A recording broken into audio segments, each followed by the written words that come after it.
Good afternoon दोस्तों, welcome to my YouTube channel UPSC Gyan में आपका स्वागत है।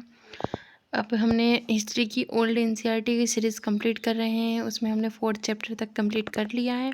ये हमारा 5 चैप्टर चल रहा है, मौर्य साम्राज्य, और इसमें हम मौर्य राजा के बारे में पढ़ेंगे। 4वीं सदी ईसा पूर्व में मगध पर नंद राजाओं का शासन था और वह उत्तर भारत का सबसे शक्तिशाली राज्य था।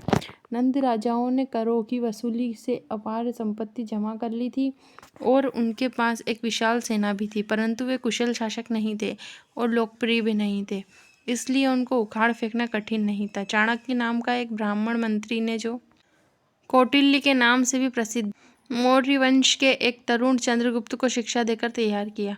चंद्रगुप्त ने अपनी सेना का संगठन किया और नंद राजा को सिंहासन से उतार दिया। समझा जाता है कि नंद राजा लोकप्रिय नहीं था, शायद इसलिए लोगों ने नए राजा का स्वागत किया। सिकंदर। मगध ने अपनी शक्ति स्थापित करने के लिए चंद्रगुप्त ने अपना ध्यान पश्चिमोत्तर में पंजाब की ओर लगाया। यूनानी राजा सिकंदर ने 326 ईसा पूर्व में पंजाब पर हमला किया था। सिकंदर ने भारत पर इसलिए हमला किया था क्योंकि उत्तर के कुछ क्षेत्र हकमनी शासकों ने ईरानी साम्राज्य में शामिल थे। सिकंदर ने हकमनी सम्राट को हराकर उसके साम्राज्य को जीत लिया था, लेकिन स्वयं सिकंदर 323 ईसा पूर्व में इस संसार से चल बसा। पंजाब पर अब सिकंदर द्वारा पीछे छोड़े गए गवर्नर शासन करते थे। अब आएंगे चंद्रगुप्त मौर्य। चंद्रगुप्त ने जल्दी ही समूचे पंजाब को जीत लिया। सुदूर उत्तर में कुछ प्रदेश यूनानी सेनापति सेल्यूकस निकेटर के अधीन थे। चंद्रगुप्त ने एक लंबे अभियान के बाद अंत में उसे 305 ईसा पूर्व में हरा दिया।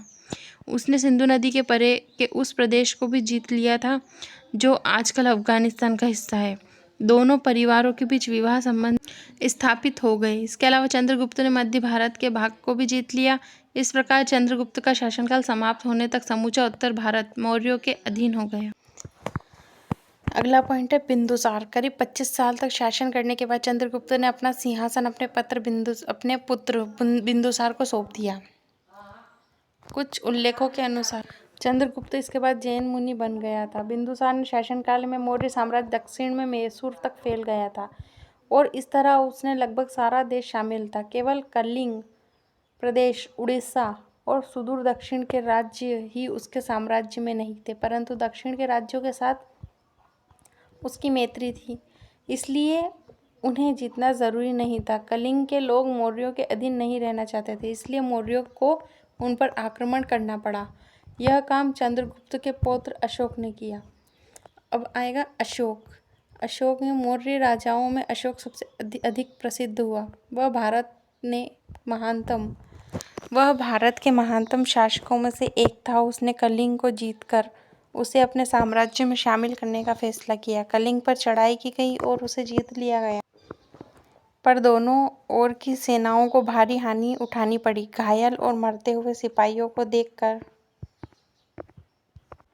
अशोक को बड़ा दुख हुआ। युद्ध में पीड़ित स्त्री और बच्चों को देखकर भी उसे बड़ा क्लेश हुआ। तब उसने फैसला किया कि वह आगे कोई युद्ध नहीं करेगा, बजाय इसके कि वह करेगा और लोगों को समझाएगा कि वे शांतिपूर्वक रहें। उसके आगे के 20-30 साल के शासनकाल में कोई युद्ध नहीं हुआ। कलिंग अब मौर्य साम्राज्य का एक हिस्सा हो गया। भारतीय इतिहास में पहली बार सुदूर दक्षिण के प्रदेश को छोड़कर लगभग समूचा भारतीय उपमहाद्वीप एक शासक के अधीन हो गया था। अपने शासन के 12वें वर्ष के बाद अशोक ने राजाज्ञाएं जारी करना शुरू कर दिया। इनमें कुछ धर्म, अच्छे शासन और लोगों को एक दूसरे के प्रति बर्ताव जैसे मामलों के बारे में अपने विचार व्यक्त किए। ये राजाज्ञाएं उसके साम्राज्य के सभी प्रांतों को भेज दी गई।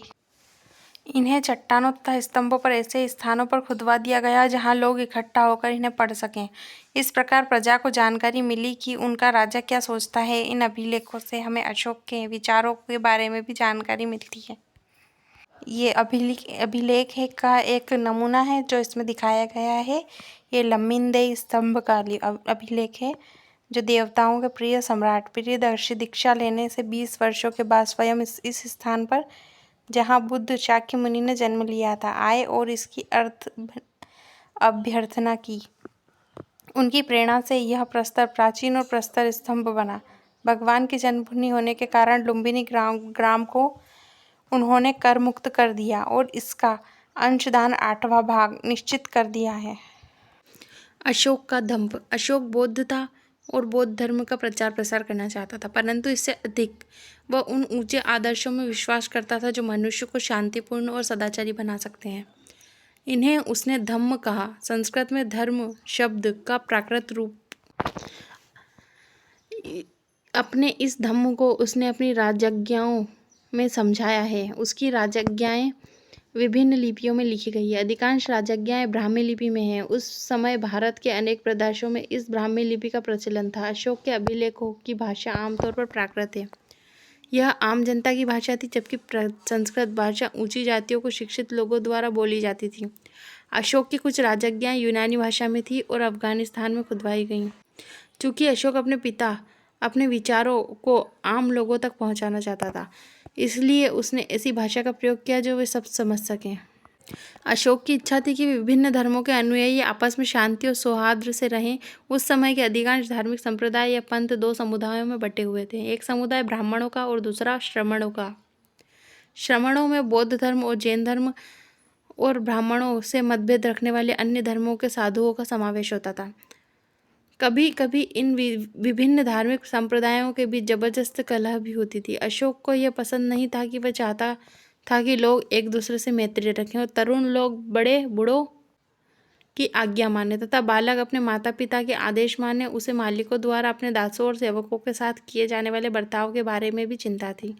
इसलिए उसने विशेष रूप से निवेदन किया, मालिकों को अपने सेवकों के प्रति दयालु और नम्र होना चाहिए। इससे भी अधिक महत्व की बात यह थी कि वह आदमियों और पशुओं की हत्या पर रोक लगाना चाहता था। उसने युद्ध न करने का वचन दिया था। उसने धार्मिक अनुष्ठानों में पशुओं की बलि देने पर प्रतिबंध लगाया, क्योंकि वह इसे एक क्रूर कार्य समझता था। वह यह भी नहीं चाहता कि लोग मांस खाएं। उसने अपने रसोई घर में प्रतिदिन 2 मोर और 1 हिरन राजा के लिए पकाए जाते थे। इस पर उसने रोक लगा दी। उसकी सबसे बड़ी इच्छा यह थी कि लोग शांतिपूर्व रहें और जमीन और धर्म के मसलों पर कलह ना करें। उसका कहना था कि महत्व की बात आपसी मतभेद नहीं है, वरना साम्राज्य के भीतर एकता बनी रहती है। यह अशोककालीन भारत है। जब अशोक का शासन था तब भारत में ये यहाँ पर इनकी शहर थे, कौशाम्बी, वाराणसी, जो भी हमने सब पाठ में पढ़े हैं, ये सब भारत में यहाँ पर स्थित थे, जो कि हमने भी बता ही दिया है आज के आधुनिक में वो कहाँ स्थित है। अगला टॉपिक है प्रशासन, समाज और संस्कृति। मौर्य कला। अशोक की राज्याज्ञाएं चट्टानों और बलुआ पत्थर के ऊंचे स्तंभों पर खोदी गई हैं। स्तंभों पर इतनी बढ़िया पॉलिश की गई है कि शीशे जैसे चमकते। प्रत्येक स्तंभ के सिरे पर हाथी, सांड या सिंह की प्रतिमा बनाई गई है। सारनाथ के स्तंभ के सिरे पर 4 सिंह बनाए जा गए हैं। 1947 में भारत जब स्वतंत्र हुआ तो 4 सिंहों की इस बनावट को भारत का राष्ट्रीय चिन्ह के रूप में अपनाने का निर्णय लिया। ये एक रामपुरवा के अशोक स्तंभ का वृषभ चित्र है। ये वाला एक एग्जाम्पल है यहाँ पर दिखाया हुआ। ये देखो, मैंने जूम कर दिया, ये ऐसा स्तंभ बना हुआ है अशोक का। अशोक का प्रशासन। अशोक की राजज्ञाओं में उसके शासन संबंधी विचारों के बारे में भी जानकारी मिलती है। अशोक के प्रशासन के बारे में भी जानकारी मिली है इसमें। अशोक की राजज्ञाओं में उसका शासन संबंधी विचारों के बारे में भी जानकारी मिलती है। उसका मत था कि राजा को प्रजा के साथ वैसा ही व्यवहार करना चाहिए जैसा कि पिता अपने बच्चों के साथ करता है। अपनी राजज्ञाओं में वह अक्सर कहता है कि सभी मनुष्य मेरे बच्चे हैं। जिस प्रकार पिता अपने बच्चों को पालन पोषण करते हैं, उसी प्रकार राजा को भी अपनी प्रजा की देखभाल करनी चाहिए। अशोक विविध प्रकार की प्रजा की देखभाल करता था। उसने नगरों को एक दूसरे से जोड़ने के लिए अच्छी सड़कें बनवाई ताकि लोग सुगमता से, शीघ्रता से यात्रा कर सके। तेज धूप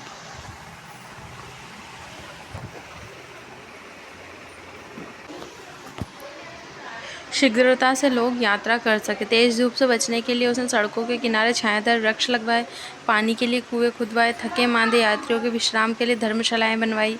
उसने रोगियों के इलाज के लिए चिकित्सा केंद्र खुलवाए। उसने पशुओं के इलाज के लिए चिकित्सा केंद्र भी प्रबंध किए। अशोक अपनी राजधानी पाटलिपुत्र पटना, आज का जो पटना है उसको पहले पाटलिपुत्र कहते थे, से शासन करता था। उसे सलाह देने के लिए एक मंत्रिपरिषद थी। उसके आदेशों का पालन करने के लिए अनेक अधिकारी थे। साम्राज्य के 4 बड़े प्रांतों में बांटा गया था। प्रत्येक प्रांत का शासन एक राज्यपाल संभालता था। यह राज्यपाल राजा के अधीन होते थे। जान पड़ता है कि इन प्रांतों को जिलों में बांटा गया था और प्रत्येक जिले में कोई गाँव होते थे। जिले के प्रशासन की देखभाल के लिए कई तरह के अधिकारी थे। कुछ अधिकारी जिलों का दौरा करते थे और व्यवस्था को देखते थे। कुछ अधिकारी जिलों से कर वसूलते थे। कुछ न्यायाधीश होते थे और कुछ सामने लाए गए मुकदमों का फैसला करते थे। अशोक चाहता था कि न्यायाधीश यहाँ तक संभव हो अपने फैसले के और दंड देने में उदारता बरते। कुछ अन्य अधिकारी करों के रूप में वसूल किए गए धन का हिसाब रखते थे और बड़े अधिकारियों को उनके कार्यों में मदद करते थे। प्रत्येक गांव में अधिकारियों का, ये इस पिक्चर में दिखाया गया है, राष्ट्रीय प्रतीक अशोक के स्तंभ का सिंह शीर्ष बना हुआ है। सारनाथ के अशोक स्तंभ का सिंह शीर्ष है ये, और इसमें राष्ट्रीय प्रतीक के रूप में इसको माना गया है। हमारे प्रत्येक गांव में अधिकारियों का एक दल होता था जो गांव के लोगों तथा पशुओं का लेखा जोखा रखता था और करों की वसूली करके सबसे बड़े अधिकारियों तक पहुंचता था। प्रशासन कार्य कई विभागों में बटा हुआ था। प्रत्येक विभाग के अध्यक्ष पाटलिपुत्र में रहते थे। इस प्रकार राजा को सदैव जानकारी मिलती रहती थी कि उसके राज्य में कहाँ क्या हो रहा है। नगर का प्रशासन एक परिषद और 6 समितियाँ देखती थी जिनके अधीन अलग अलग विभाग होते थे। इन अधिकारियों के अलावा अशोक ने एक विशेष प्रकार के अधिकारियों को नियुक्त किया था। इन्हें वह धर्म महामात्र कहता था। यह अधिकारी सारे देश का दौरा करते थे, स्थानीय कामों की जांच पड़ताल करते थे, लोगों की शिकायतें सुनते और सभी को समझाते कि धर्मानुसार आचरण करें और आपस में मेल जोल में रहें। पड़ोसी देशों से संबंध। अशोक अपने पड़ोसियों से भी मैत्रीपूर्ण संबंध बनाए रखना चाहता था। उसने आजकल के राजदूतों की भांति धर्मदूतों के कई दल पश्चिमी एशिया के राज दरबारों में भेजे। ये यूनानी राजा थे जिनके नामों का उल्लेख उसने अपने एक अभिलेख में किया।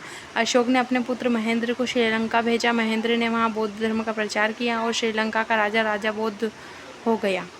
उसने मन में अशोक के लिए बड़ा सम्मान और प्रेम था। कौटिल्य और मेगास्थनीज। मौर्य काल के बारे में बहुत कुछ जानकारियाँ 2 साहित्यिक स्रोतों में मिलती है। उसमें से एक है अर्थशास्त्र, जिसका आज उपलब्ध अधिकांश हिस्सा चंद्रगुप्त मौर्य के प्रधानमंत्री कौटिल्य ने लिखा है।